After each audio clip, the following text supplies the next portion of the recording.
दोस्तों, आज की कहानी है नीलू, जो कि शरण कुमार लिम्बाले जी द्वारा लिखी गई है, जो कि एक दलित कथा है। तो चलिए कहानी शुरू करते हैं। मेरी वेदनाओं से लदी देह पिघलने लगी थी। मेरी देह के दो आंसू बन गए। मेरे पदचाप अग्निशामक वाहन की तरह सिसक रहे थे। मैं बस्ती की दिशा में बढ़ रहा था। आवाज की दूरी पर भीमनगर था। इस भीमनगर का मैं भीमराव। सभी मुझे भीमिया कहते, कोई कोई भीमराव भी कहता, पर नीलू मुझे भीम कहती। मैं जिस तरह का आदमी था उसे नीलू नहीं जानती थी। अरे इस रास्ते से मत जाओ, उधर गंदे लोगों की बस्ती है। नीलू ने मुझसे विदा ली। मैं बहुत टूट रहा था, संतप्त भीड़ की तरह। विचार शरीर देह में आग लगा रहे थे। दंगों में जल रहे वाहनों की तरह मेरी आंखें जल रही थी। अब आंखों की राख हो जाएगी, नज़र जल जाएगी, आंसू जल जाएंगे। मेरी जिंदगी को लीलने वाले आंसू न जाने कब खत्म होंगे। मैं आंसुओं का गला घोंटता हूँ। नीलू और मैं खेल के मैदान में मिले, खिलाड़ी के रूप में। कई खेल खेले हमने, हारे जीते। खेल के जख्मों को देह पर पाला पोसा, अलंकार की तरह कभी खेल बने, कभी मैदान, कभी क्रीड़ा, कभी जल क्रीड़ा। बच्चों के खेल बने, कभी रेत के घर बने, उस पर उकेरे नाम नदी में बहाई मेरी नाव, तो कभी उसका दिया। मैं उसकी परछाई बन जाता, वह मेरी। हवा के झोंकों पर झूला करते ये दिन ऐसे ही थे। उसकी नीली नीली नज़र मेरी आंख भर हो जाती, मेरा शरीर निढाल हो जाता। उसकी नज़र मेरी नज़र समुद्र के आकाश की तरह थी। उसकी हाथों की मेहंदी मैंने देखी, सूंघी। मैं रंग गया, सांसें रंग गई। मैंने अपनी तकदीर खोल दी। शहनाई सारे मन में गूंज गई। मेरी चेतना में उसके शब्द जैसे अमृत का आभास दे रहे थे। नीलू अब घर चली गई होगी। मैं अपनी बस्ती में कदम रखते ही दागदार हो गया। उसे यह बस्ती गंदे लोगों की लगती है। मुझे मेरी बस्ती की घिन आती है। झोपड़ियाँ लांघते हुए मैं अपनी झोपड़ी के पास आता हूँ। झोपड़ी सी मेरी माँ, माँ सी मेरी झोपड़ी। इधर मैं जड़ से खोदकर उखाड़ा गया भीतर तक। नीलू सरस्वती कॉलोनी में रहती है। वहाँ फूलों का साम्राज्य है। नीलू की सांसों के साथ वहाँ का हर क्षण सजीव हो गया है। नीलू घर में क्या कर रही होगी? क्या उसे मेरी याद आ रही होगी? शायद वह टीवी में तल्लीन होगी। इधर मैं तो यादों की दुनिया में। यादें कितनी अनाथ होती हैं। मन के बिना एक याद आती है लहर बनकर। अनेक तरंगे उठती हैं। वह आती है तितली की तरह। उसका स्पर्श सारे शरीर पर ओस की तरह बिखर जाता है। माँ मेरे करीब आती है, नीलू दूर निकल जाती है। खाना खा ले रे भीमा, माँ की आवाज़। उधर गंदे लोगों की बस्ती है, नीलू की आवाज़।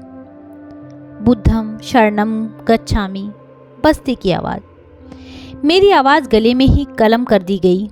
मैं आवाज़हीन, मेरी आवाज़ में नीलू की आहट। नीलू ने मेरे इलाके की कभी बात नहीं की। मेरी माँ सरस्वती की ओर सफाई के लिए आती है। नीलू क्यों कर निहारेगी मेरी माँ का चेहरा?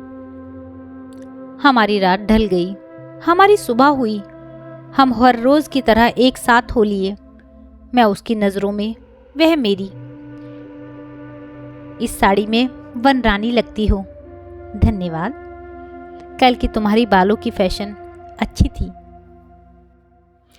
तारीफ। बस करो अब। फिर अर्थपूर्ण मौन।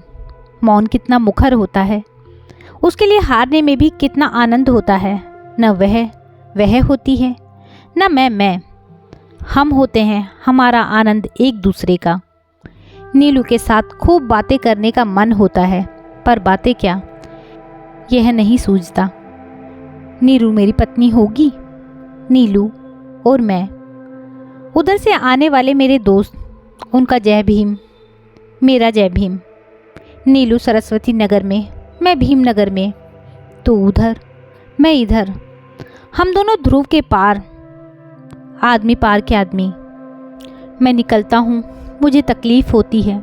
वह जाती है, ना जाए ऐसा लगते हुए भी अप्रिय होकर विदा देता हूँ।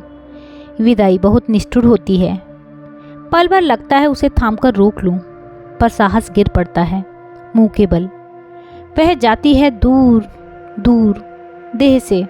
उसकी यादें यहीं छोड़कर मैं यादों का हो जाता हूँ। यादें खिलने लगती हैं मन पर चारों ओर। पैर तले की सड़क खत्म होती है, कुत्ते भौंकने लगते हैं, कुछ लोग झगड़ते रहते हैं। विहार में प्रार्थना चल रही है। मैं झोपड़ी में प्रवेश करता हूँ। माँ झाड़ू लगाने लग गई है। वह देर से लौटती है, थक हार कर। कल मंत्री आने वाले हैं, इसलिए सारे गली कूचे उसे साफ करने थे।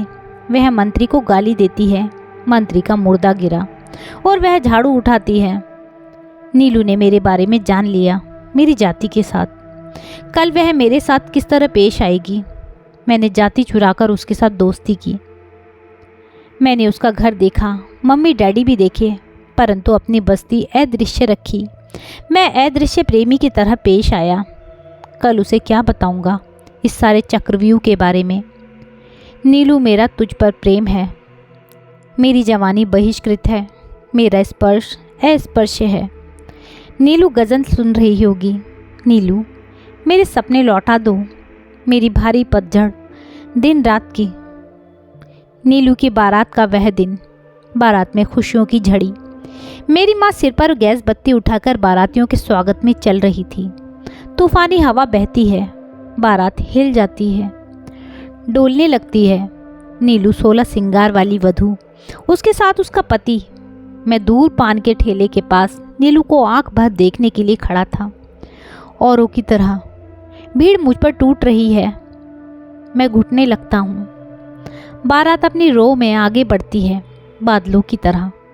मेरी नज़र कुचली जाती है। मुझ में क्या कमी है, मैं भी पुरुष हूँ, परंतु मेरी गरीबी, मेरी जाति। नीलू, मैं कैसे भुला सकता हूँ तुम्हें, तुम्हारे शब्द, मन पर तुम्हारा छा जाना, तुम्हारा खिलता स्पर्श, मेरे आलिंगनों में खिलना, तुम्हारे सानिध्य में बोराया मेरा जीवन। चांदनी में बरसा, समुद्र में उछला, आकाश भर नाचा, फूलों में खेला, तुम्हारी सांसों में देह भर खोज रहा हूँ। कोई तो सारे बाग में बारूद बोकर उजाड़ता निकला है।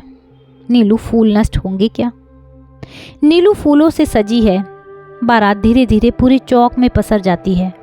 मैं चीख कर बता दूं क्या कि नीलू पर मेरा अधिकार है, या स्वयं को झूठी तसल्ली दूं? नीलू, तू सुखी रहे, मुझे भूल जा। वह धनी है, उच्च कुल जाति की है। मुझे उससे प्यार नहीं करना था, मैंने गलती की। आंधी तूफान आता है, बारात छितरा जाती है, मेरे मन के जीर्ण पत्ते झड़ जाते हैं। रामा आता है, जय भीम करता है। वह इस बारात में शहनाई बजा रहा है। भीड़ में भगदड़ मचती है, भीड़ छितराकर इधर उधर भागती है। मुझे लगा कि नीलू का अपहरण कर लूं।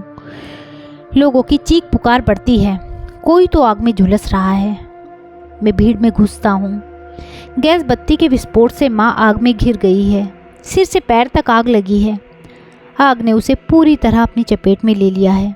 वह चीख रही है, सारे शरीर में आग लेकर वह भाग रही है। जमीन पर गिर जाती है। मैं उसे देखता हूँ, दहाड़ पड़ता हूँ। 2-4 लोग आते हैं, माँ को उठाते हैं। हम सरकारी अस्पताल की ओर बढ़ते हैं। माँ कितनी भयंकर दिख रही थी। डॉक्टर माँ को मृत घोषित करते हैं। अब उसके अंत्य संस्कार के लिए पैसे लगेंगे। मैं जल रहा था, चिता की तरह अपने ही भीतर। रामा शहनाई के लिए पास खड़ा है। शहनाई का गला भर आता है। अब धीरे धीरे रिश्तेदार जमा होंगे, आंखों में पानी भरकर। भीमनगर शव का इंतज़ार कर रहा होगा, गले में दहाड़ लिए हुए। सरकारी अस्पताल के आगे नीलू की बारात आगे बढ़ रही है। माँ के स्थान पर अब कोई दूसरी दलित स्त्री सिर पर गैस बत्ती लेकर चल रही है। बारात और अंत्य यात्रा, मेरे प्राण जाएं, इस तरह जा रहे थे। तो दोस्तों, यह थी एक कहानी नीलू, जिसमें एक दलित के मन की व्यथा को दर्शाया गया है, जो कि अंदर तक मन को झकझोर देती है। आपकी इस कहानी के बारे में क्या राय है, मुझे कमेंट करके ज़रूर बताइएगा। यदि आपको कहानी अच्छी लगी हो तो कहानी को लाइक कीजिएगा, शेयर कीजिएगा और मेरे चैनल को सब्सक्राइब करना ना भूलिएगा। कहानी सुनने के लिए बहुत बहुत धन्यवाद दोस्तों।